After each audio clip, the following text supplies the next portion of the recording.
fruits are called imbuto.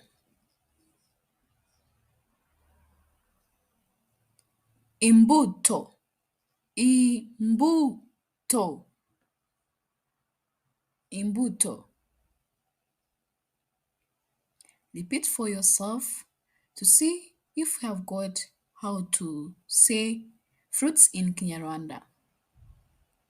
Imbuto.